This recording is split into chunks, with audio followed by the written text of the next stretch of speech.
I never thought that stepping out of my own guest bathroom would end up being the moment my son decided I was disposable. The light in the hallway was dim. Evening shadows poured across the tile, and my house, my home, felt suddenly foreign. I was halfway back to the kitchen when I stopped cold behind the wall and heard his voice. Not loud, not angry, worse, casual, like he was talking about paper towels. "Mom won't notice if we use her emergency fund," Corey whispered. "She's not sharp like she used to be." I couldn't breathe. My back pressed against the wall, as if the plaster might fold and take me with it. Around the corner, I heard Rochelle laugh under her breath, that dry little sound she does when she's pleased. "How much is in there again?" she asked. 48. First Southern. Still got the peen from when I helped her set up online access. "I'll move it small at first. She won't feel it." Rochelle purred. "Well, let's not wait too long. Prices are going up." They were sitting at my kitchen table. My chair, my candles lit. I could smell the lavender oil I had just refilled in the diffuser.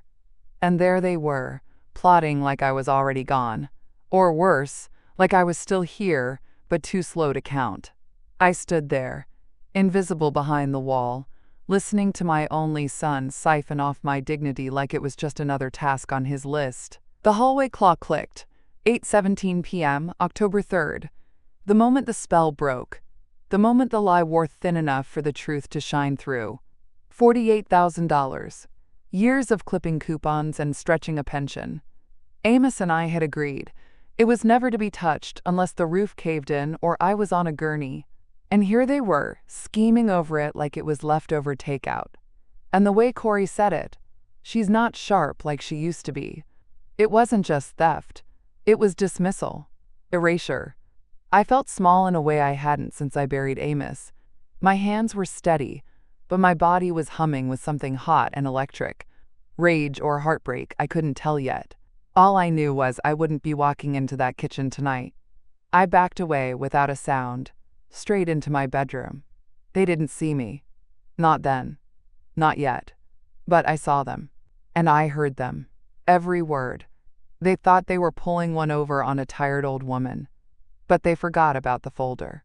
The night I heard Corey whisper about draining my emergency fund, I didn't sleep a wink. By sunrise, I was on the porch swing, mug of chicory coffee in hand, watching the sun inch its way over Bay Street. The gulls were already loud, and the riverboats had started their slow churn past the cotton warehouses. Savannah doesn't wait for grief or betrayal. She keeps on. I rocked gently, the iron chains creaking just a little. My bones ached in the way they do when a storm's coming. But it wasn't the weather this time. It was the realization that my own son thought I'd gone soft enough not to notice a hole in my bank account. My name is Bernice Watkins. I'm 67 years old. I was the postmaster for Chatham County for 29 years, and I've been retired for 11. My late husband Amos served in the 3rd Infantry Division and died with his boots on. We bought this house at 114 East Bay Street in 1982. He laid the tile in the kitchen himself, and I painted every room twice over since. I'm not fragile. I'm not confused. I'm not done. The framed certificate from the USPS still hangs inside above the mantel. The one that says, "With honor upon retirement." And right below it, Amos's service flag. I dust it every Thursday. My pension comes in steady, $1,975 a month. Social Security adds another $1,122. Not rich, but I've never missed a bill, never been late with a tithe. Corey knows that. Rochelle, too. They know I keep things tidy, that I write things down, that I believe in backup plans and backup plans for the backup. So how did they think I wouldn't notice? Because I'm 67 and polite. Because I keep my hair natural and don't wear foundation. Because I say baby and sugar even when I'm mad. Because I let them move into the rental without so much as a lease. But mostly because I've let them get used to the sound of my silence. I took a long sip from my mug and looked down at my porch steps. The paint starting to chip. Amos would have already sanded it. I've lived here long enough to know what rot looks like under good paint. This isn't just about money. It's about being seen as dispensable. But they don't know what's in that purple folder. They don't know I have every receipt, every printout, and a letter Amos left me that I've never read, sealed with his army ring pressed into the wax. They don't know they started something I plan to finish. After watching the sunrise that morning, I started retracing every quiet clue I'd ignored. 3 Thursdays ago, I stood behind the folding tables at the Liberty Street pantry with my apron on, handing out cans of sweet peas and boxes of rice. That's my rhythm. Thursdays, 9 to noon. Then I walk down to Forsyth for a sandwich, leave a little something in the donation box, and catch the bus home. It's what I do. I show up. Pastor Neely always nods when he sees me coming up the church steps on Sundays, ledger in hand. I've been treasurer at First Holiness Missionary since 2009, and my numbers have never once come up short. I used to think that counted for something. Last Thursday, Corey called twice during pantry hours. I let it go to voicemail. When I checked the message, all it said was, "Hey Mom, just checking on you. Don't forget to fill up the tank. We're running low." He meant my car. The Camry I bought new in 2016, still under my insurance, still registered to me. I'm the one who puts $100 on the gas card every month, and he's the one who checks on me whenever he needs a ride or wants to borrow it just for the weekend. I started looking back at the logbook I keep in the kitchen drawer. Little things, tracked in pen, groceries picked up, gas topped off, Thursdays at the pantry, Sundays at church. All the days I've kept my side of the street clean while they were treating me like a convenience store with no cashier. September 27th. That's the day I made the gumbo for the whole block. 4 hours in the kitchen, slow stirring that roux like I was 20 again. Corey came in, grabbed a plate, said, "Thanks, Ma," and was gone before I could even hand him the cornbread. That was the same week Rochelle had asked if I could help with a little Instacart trouble. I covered their groceries again, $127. No thank you, no offer to repay, just radio silence until the next ask. The thing is, I didn't mind before. Helping them felt like helping family. And when you're old school, family means everything. But family doesn't whisper about taking your money when they think you're not sharp enough to stop them. Family doesn't pretend your kindness is free for the taking. At the pantry last week, I saw my name on the sign-in sheet, right next to Gloria's. She always writes in cursive.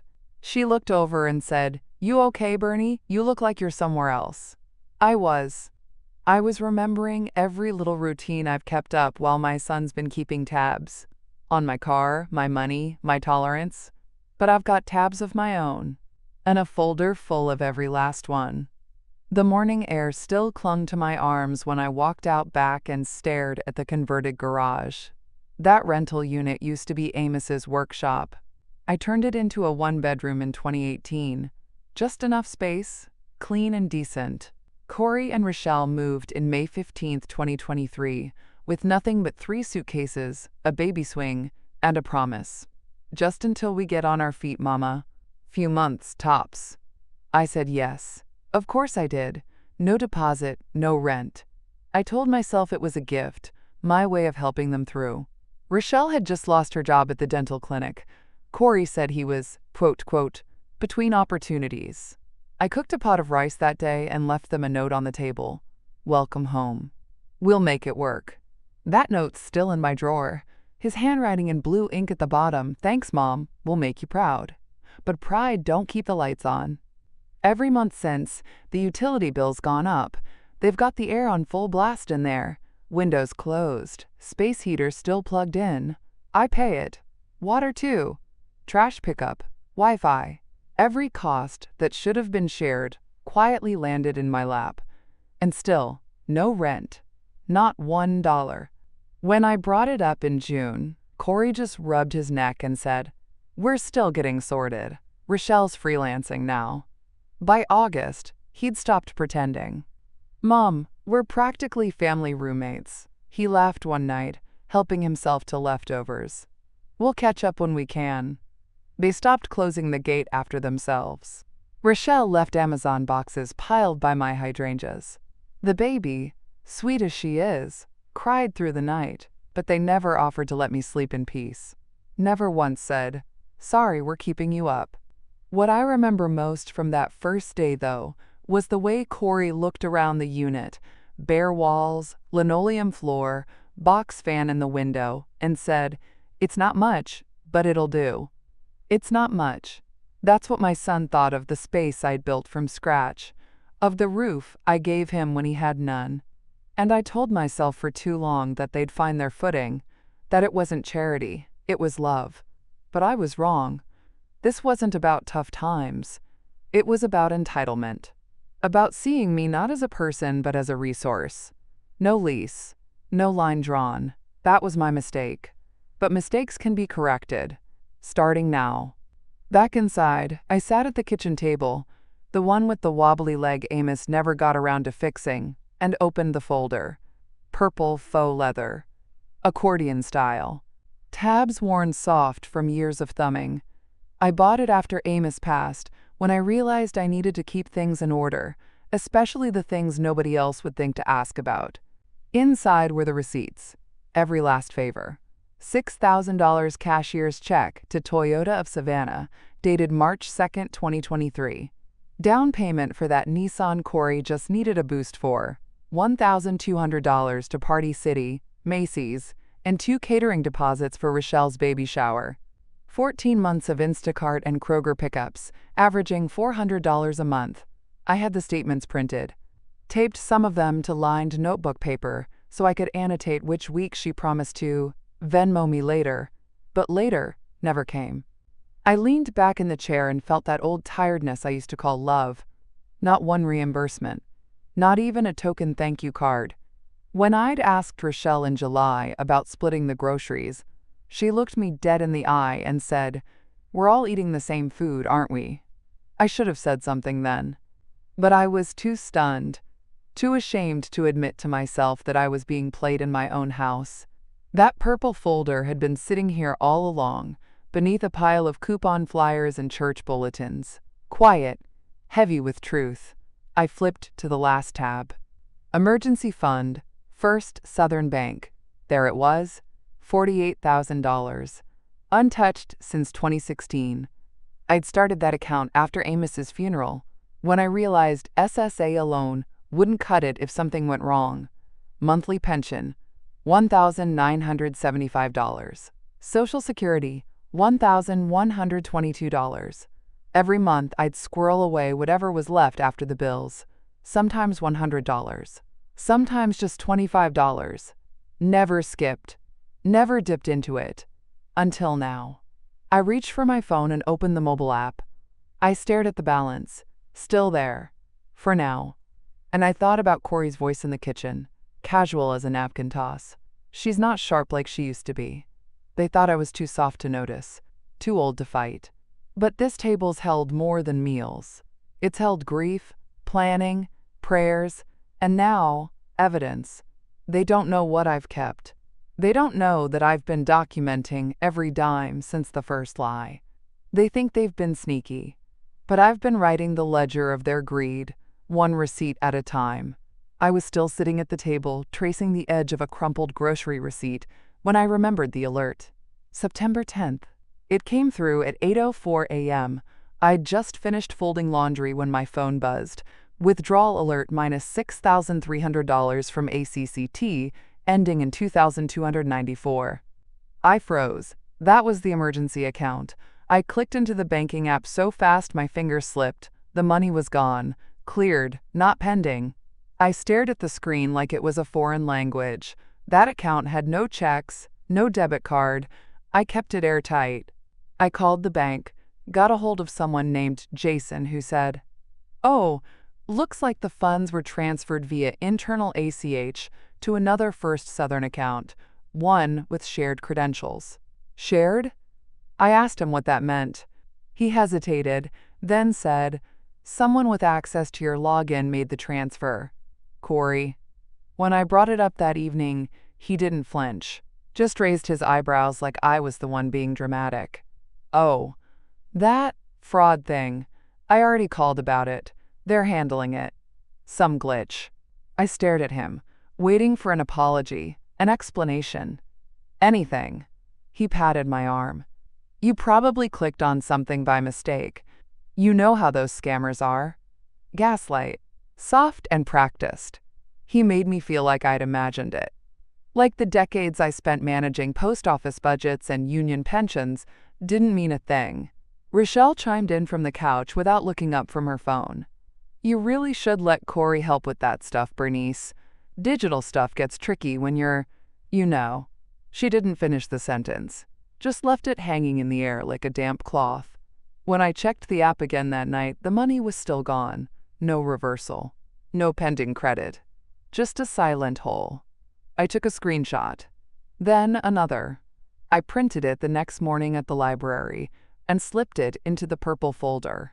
Page labeled, Unauthorized Transfer, the 10th of September 24, minus $6,300. And still I said nothing. I told myself I needed proof. A full picture. A timeline. But the truth is, I still hadn't believed they'd do this. Not fully. Not my child. Not my daughter-in-law, who once asked me to be her baby's godmother. But reality don't care about what we hoped for. That money didn't move itself. And that app didn't forget my password on its own.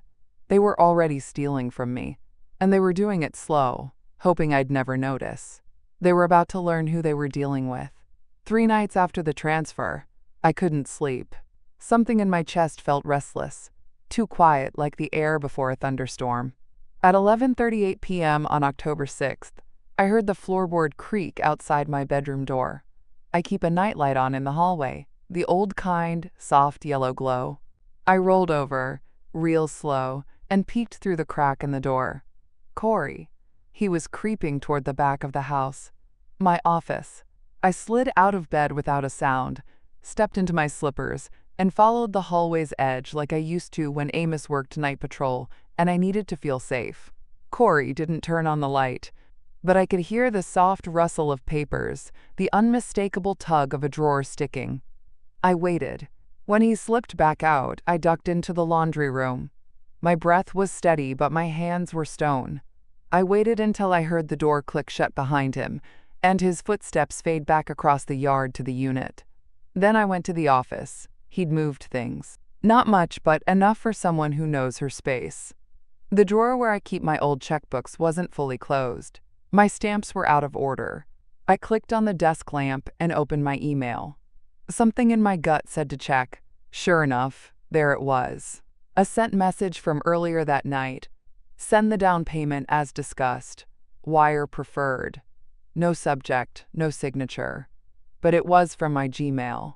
Time stamped 10:59 p.m. He must have used my computer. Or maybe he had access on his phone. Either way, he sent that email as me, and now he was trying to find my checks, trying to write them, to take what hadn't been freely given.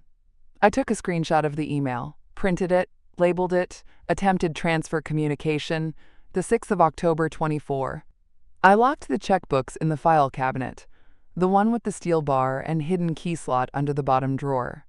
Amos installed it himself in '03 when he said, "We can't be too trusting these days."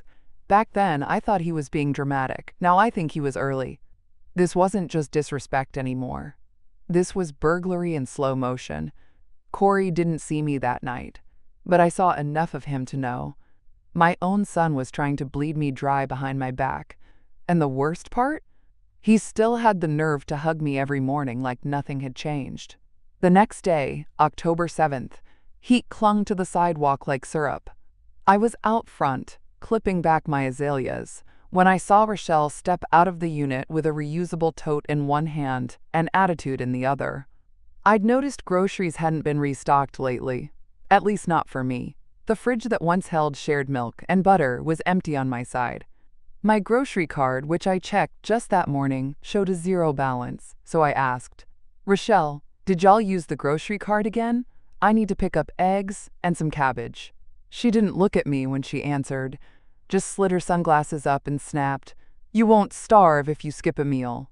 Just like that. Her tone, flat, sharp, like I was a child who'd asked for candy, instead of a grown woman who'd paid her phone bill for the last 3 months. She turned and marched toward her car. And just when I thought the moment couldn't get more bitter, I saw Gloria Delaney step out of her house across the street. She gave a little wave, hesitant, unsure. I smiled weakly and waved back, embarrassed. But I couldn't shake the feeling that something else was off. That evening, I found it. A voicemail from Gloria, time-stamped 3:51 p.m., played low and careful. "Hey, Bernie, I just wanted to check on you. Rochelle said some wild things earlier. Said you've been forgetful, that you leave the stove on, that she's worried you're not well. Just wanted to make sure everything's all right over there. You know I've known you a long time, and none of that sounds like you." My stomach dropped. That wasn't concern. That was planting seeds. Whispers meant to sprout into something dangerous. Into stories that would make it easier to explain away the missing money. The changing locks. The silence. She was trying to make me sound unstable. To the neighbors. To anyone who might listen. Humiliation burned slow and deep. Hotter than Savannah sun on asphalt. I played the voicemail twice, then saved it. Transcribed it by hand and added it to the purple folder. Exhibit. Character smear attempt. Voicemail. Gloria Delaney. The 7th of October 24. That folder was getting heavy now. Not just with paper, but with proof of who they were when they thought no one was watching. They thought I'd be too ashamed to call it out. But I wasn't ashamed. I was documenting. I was building something stronger than revenge. A record. A reckoning. 2 days later, Corey came in holding grocery store roses and a smile too wide to be real. "Hey, Ma," he said, laying the bouquet on the counter like it made up for theft. "Sorry we've been distant. You know how life gets. But we love you." I didn't answer right away. Just looked at the petals. White edges already tinged brown. Discount rack, probably. And it wasn't even my birthday. Rochelle came in next, all warmth and polish. She kissed my cheek and sat down on the sofa like nothing had ever gone wrong. "We've been thinking," she said, pulling out her phone. "We want to help you track things better. You've always done everything by hand. Maybe it's time to go digital?" She opened an app, something with bright graphs and cheerful colors. It's called FinGlow. It keeps track of spending, balances, everything. We already linked your accounts to make it easier. I froze. "Linked my accounts?" I asked. Quiet. Corey waved it off. "Just for organization, Ma. You'll still have full control. We just thought it might give you peace of mind." I nodded slowly. Dread pooled in my stomach like something sour. Later that night, I checked the app. My access PIN had been changed. Not by me. Not once had they asked, not really asked, if they could touch my financials. And now every account I had was visible to them.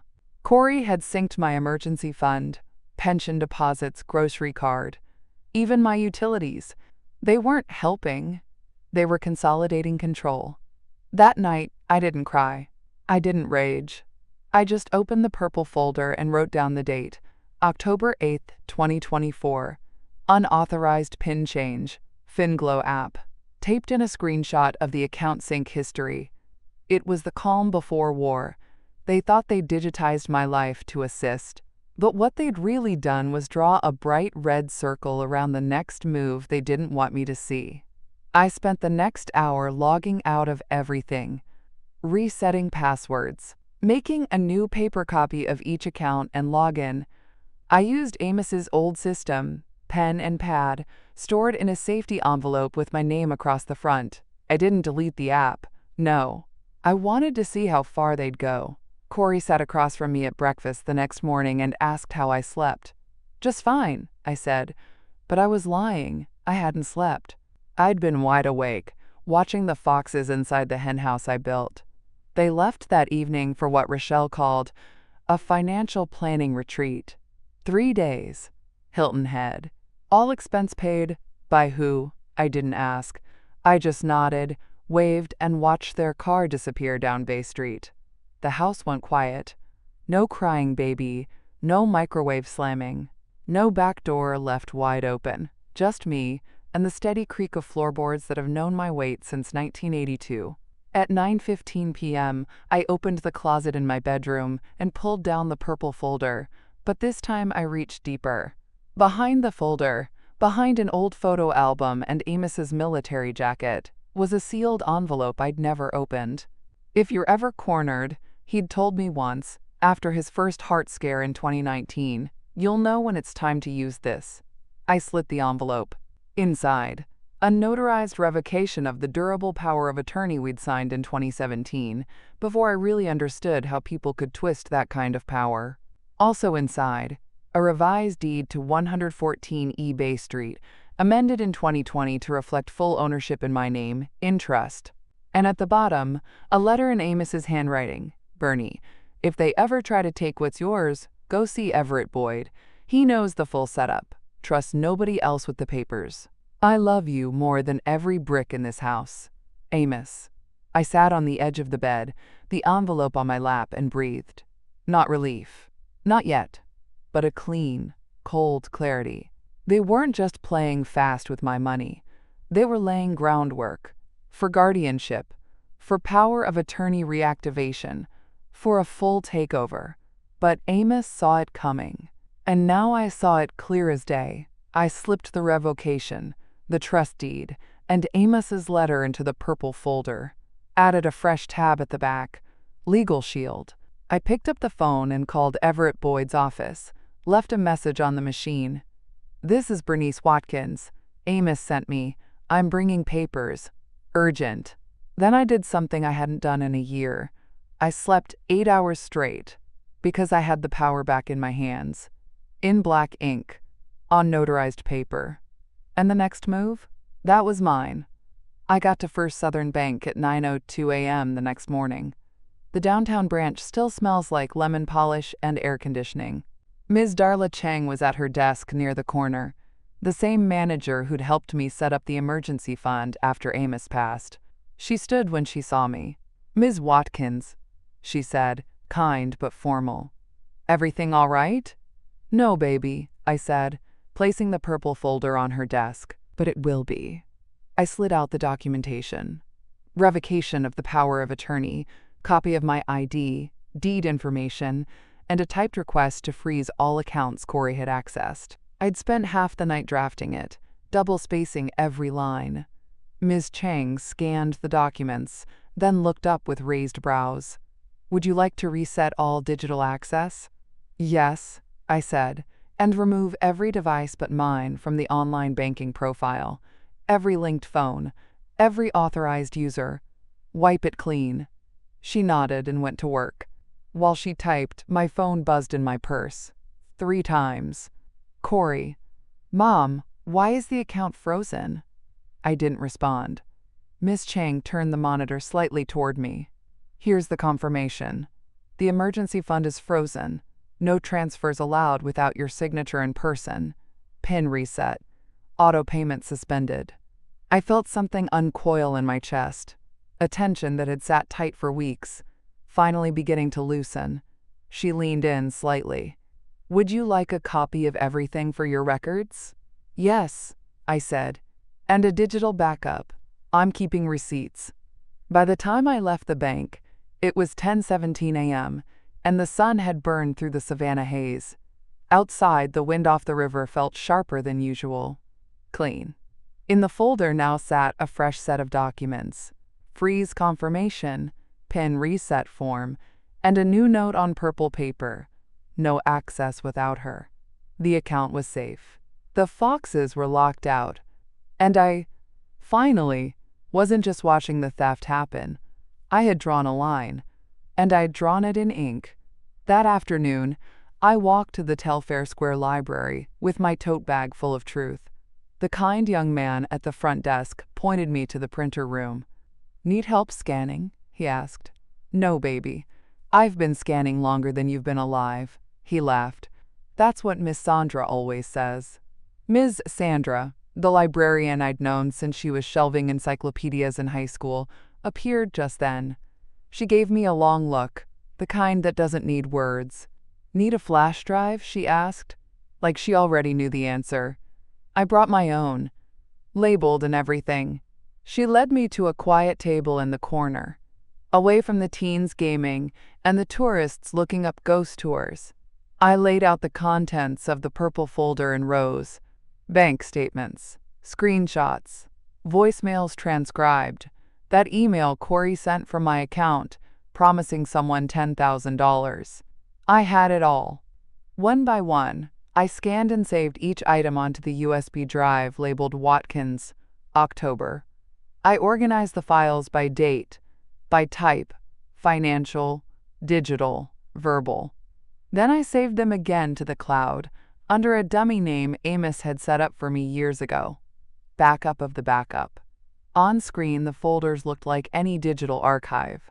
But to me, they looked like armor. Rochelle had posted that morning. I'd seen it while waiting at the bank. A photo of her latte and a Bible verse in pink cursive overlaid on the image. Pray for toxic elders. Let God heal what they broke. She didn't tag me. Didn't need to. That post was aimed at one person. Me. It was a warning shot in a velvet box. I didn't respond. I didn't text or comment. Instead, I turned that post into a screenshot. Saved it under defamation indicators. Ms. Sandra passed by again and glanced at my folders. Looks like receipts to me, she murmured. They are, I said. And one day soon, they'll see every last one. She nodded. If you ever need to print extra copies, come early. We open at 8:30. I slid the USB drive into its sleeve and slipped it back into the purple folder, which now bulged with proof and purpose. Outside, the Spanish moss waved in the breeze like it knew what I'd just done. Rochelle and Corey thought I'd been gathering dust, but I'd been gathering evidence. By Sunday, October 13th, I was ready to stop gathering and start calling. I sat in the front pew at First Holiness Gloria by my side. We didn't sing much that morning, just watched Pastor Neely preach about boundaries, how even Christ flipped tables when the temple was misused. After service, I asked the three of them, Pastor Neely, Gloria, and Everett Boyd, to meet me in Room B of the church annex at 1 p.m. I brought sweet tea and a copy of everything I'd compiled. Corey and Rochelle had ignored my invite to a family prayer circle, said they were emotionally exhausted and needed space. Good, let them rest, because what I was about to do wasn't for show, it was for record. Everett arrived first. He was a tall, quiet man, with steady eyes and a briefcase worn soft at the edges. He took one look at the purple folder and nodded like he'd been waiting for this day too. Amos always said you'd be the one to handle the storm, he murmured, flipping through the revocation form and trust deed. He was right. Gloria came in next, holding her own manila envelope. I printed out the texts Rochelle sent me, she said, face set like concrete. She forgot I don't delete things. Pastor Neely brought the church's notary seal and a fresh copy of the power of attorney revocation. We'll make it official now, in the eyes of God and man, he said. I passed around folders labeled with each name. Inside, my financial ledger, the screenshots, the banking confirmations, Rochelle's Instagram post, the voicemail from Gloria, the text message from Corey asking about the frozen account. Nobody spoke for a long minute, just the sound of pages turning. Then Pastor Neely leaned back and said, "This is more than theft. This is spiritual deceit, and you've handled it with more grace than I would have." I let out a breath I didn't know I was holding. I wasn't crazy. I wasn't overreacting. I had witnesses now. Everett gathered everything and stamped it into the legal file. Next step is drafting a formal notice. You want to give them a chance to make it right before we escalate? I nodded. They get one grace period. 30 days. But only if they see what I see now. Gloria looked at me, her voice soft. You sure you're ready to fight them like this, Bernie? I didn't answer right away. Then I touched the purple folder and said, I've already been fighting. Now I'm just putting it in print. Monday morning, I walked into Everett Boyd's law office with the folder in my arm and my back straight. The air inside was cool, still. Old wood paneling, the scent of lemon wax and carbon paper. Everett's secretary offered me coffee. I declined. I didn't come to sip. I came to draw the line. We sat across from each other at his conference table. No preamble. "I want them out," I said. Everett nodded. "Eviction with 30 days grace. We'll add a reimbursement clause." "You still want to give them that option?" "Yes, but in writing. No more conversations." He pulled out a standard Georgia eviction form, then customized it. Added their full names, unit address, and a notarized statement of tenant refusal to pay rent since May 15, 2023.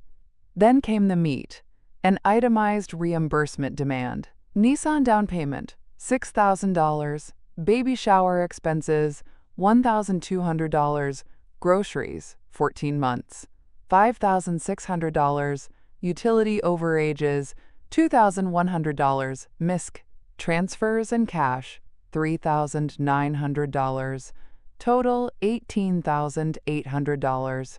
Due in full or payment plan arranged within 30 days of receipt, or vacate the property by November 14th. Everett printed 2 copies. I signed both with steady hand. He notarized and time-stamped them. October 14th, 2024, 3:11 p.m. Then he looked at me over his glasses. "You want me to send it by mail or hand deliver?" "Mail and email," I said, with read receipt. "And send a copy to Ms. Chang at First Southern, just in case they get clever." He smiled, thin and professional. "They won't get far. You've documented everything." As I stood to leave, I tucked one copy into the purple folder. The other, Everett slid into an envelope and handed me. "You might get pushback," he warned gently. "Rochelle's not the type to bow out." "I don't need her to bow," I said. "She can walk out," just as loud as she walked in. That evening, a single text came through from Rochelle. "You'll regret this."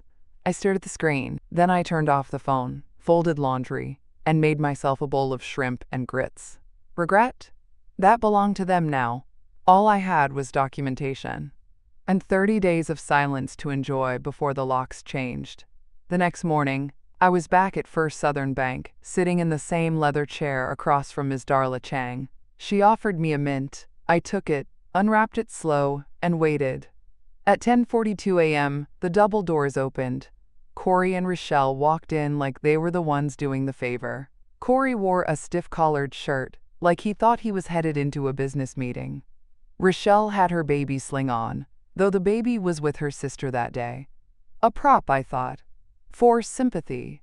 They went straight to the customer service desk and asked to speak to a manager. "I'm the manager," Ms. Chang said, standing from her desk. "Can I help you?" "We need access to my mother's accounts," Corey said, loud enough for half the lobby to hear. "She's been having memory issues. We have power of attorney." I didn't move. Ms. Chang glanced at me. "Actually," she said, measured and crisp, "that document was revoked last week. We have the revocation on file, notarized and time-stamped." Corey blinked. "What?"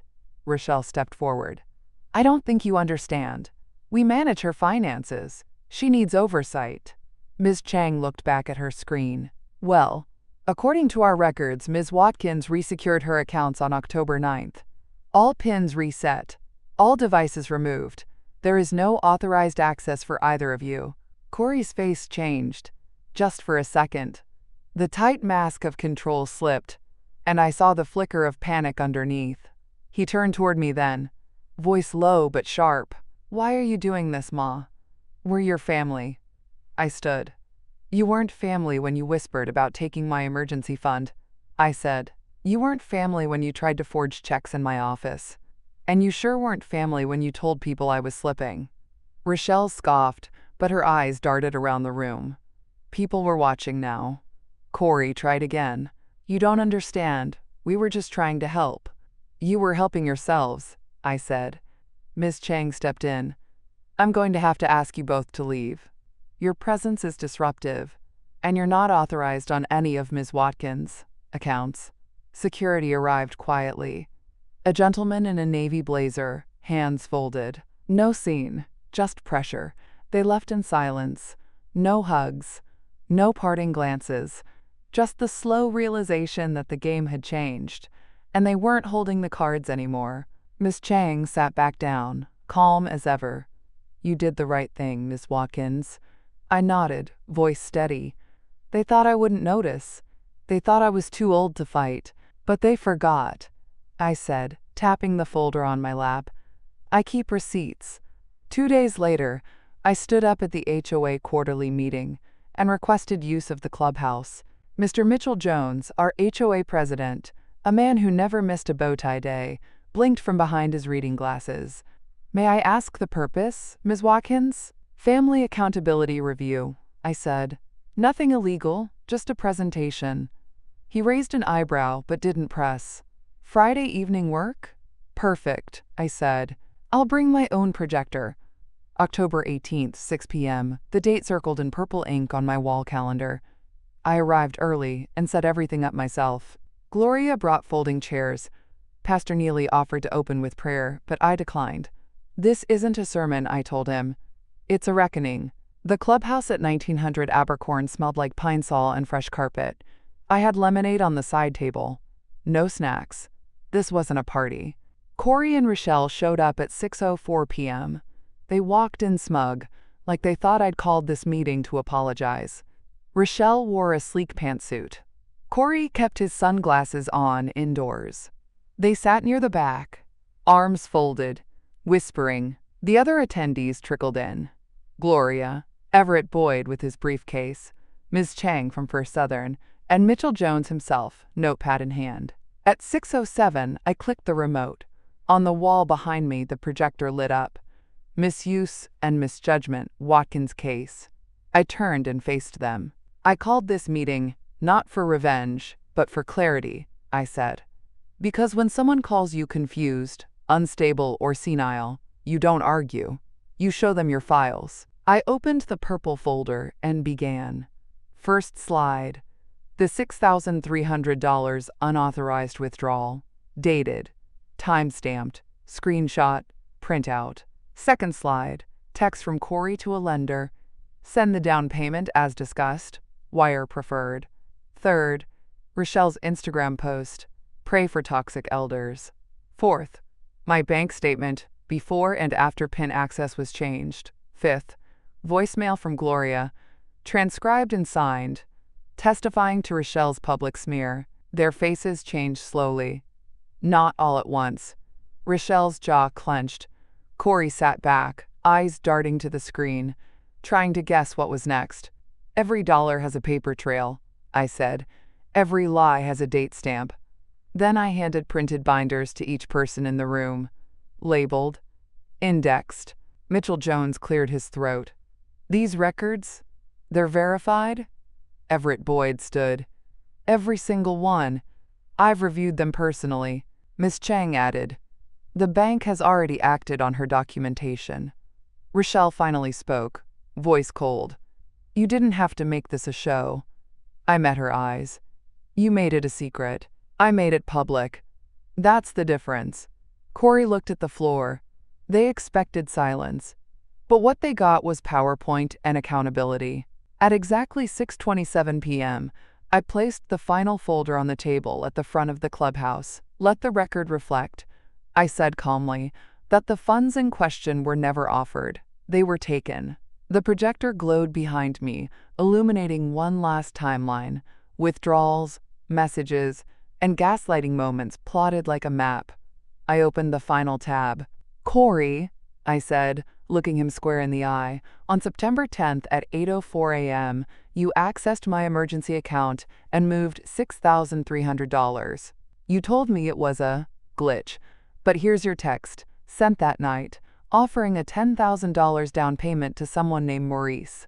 I clicked. Slide changed. Screenshot of his message. Number confirmed. Time-stamped. Matched to my email login history. Then I turned to Rochelle. You used my grocery card to the limit and mocked me when I asked about it. You told Gloria I was unstable, that I couldn't be trusted alone. Slide changed. Voicemail transcription. Gloria's signature below. And when you realized I was catching on, I continued, you tried to reframe it as concern. Corey, you installed a finance app on my phone and changed the PIN access. Click. Slide. FinGlow account activity. Device logins. Date of sync. PIN reset. at 11:52 p.m., October 8th. You could hear a pin drop. Everett stepped forward then, holding a sealed envelope. "We issued a certified notice of eviction," he said. "You have 30 days to vacate. You also have the option to repay the $18,800 of documented support provided over the last 17 months. Corey finally spoke. "This is insane," he muttered. "I was just trying to protect her assets. You know how these systems work. Old people get taken advantage of every day." Mitchell Jones leaned forward from his folding chair. "Seems like she was taken advantage of by someone close to home." The room murmured. Corey went red. "I didn't steal," he said, louder now. "I was managing the money." "You were managing it into your pockets," Ms. Chang said quietly. Rochelle stood, trembling. "You set us up."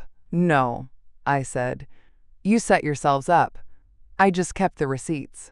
I walked to the table, pulled out the original purple folder, and laid it flat. "This folder was Amos's idea. He said one day I might need to protect myself with facts, not feelings." I looked around the room, at the neighbors, the officials, the witnesses. I didn't want this. I wanted family.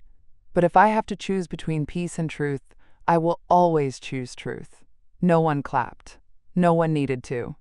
Because the evidence spoke louder than shame ever could. By the morning of October 19th, the air had shifted. Savannah was quieter, like the house itself had exhaled. I stood on my porch, watching Gloria cross the street holding a small canvas bag and a set of tools. Inside, a brand new ring camera, screws, a small drill. She'd offered to install it herself. "Peace of mind," she said. "No more sneaking around your office at night." We stood in the doorway as she worked, careful and sure. The camera clicked to life with a tiny green glow. "There," she said, brushing off her hands. "Any movement from now on, you'll know." I handed her the keys. "Not to the unit in the back, to the house." "These are new," I said.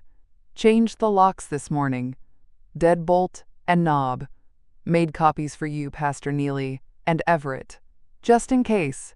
She held them, surprised. "You sure?" I nodded.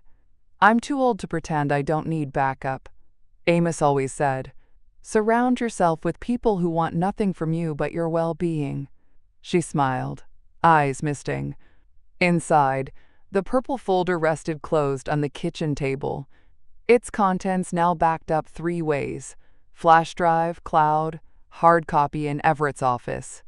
Outside on the garage door, Everett had posted the final notice. "Notice to vacate, issued October 14th, 2024. Final day, November 14th, 2024. No exceptions." Corey hadn't spoken to me since the HOA meeting. Rochelle stormed out early that night, spitting angry tears and slamming her car door so hard it shook the shrubs. But the silence since then had been the greatest kindness they'd ever given me. Around noon, I sat in my living room, sunlight coming in through the lace curtains. Amos once insisted were too fussy. My tea steamed gently in the light. I could hear gulls and the faint rumble of a trolley down Bay Street. Everything was intact. My savings, $48,000, secured. My pension and Social Security, untouched. My home, protected. My peace, reclaimed. No vengeance, just boundary, just justice. The doorbell rang. Pastor Neely, come to say a prayer over the porch and bless the new locks. He poured a little anointing oil over the doorframe, murmuring softly, "Lord, let no spirit of deceit pass through here again." I said amen. And as he left, I looked at the purple folder one last time. I didn't need to keep it open anymore. The battle it carried was over. I slid it into the drawer beside Amos's flag and the original deed. Then I took a deep breath and walked to the porch, the new keys in my pocket, the camera quietly watching. I didn't need applause, just my house, just my name, just my truth, protected. And that, at long last, was mine.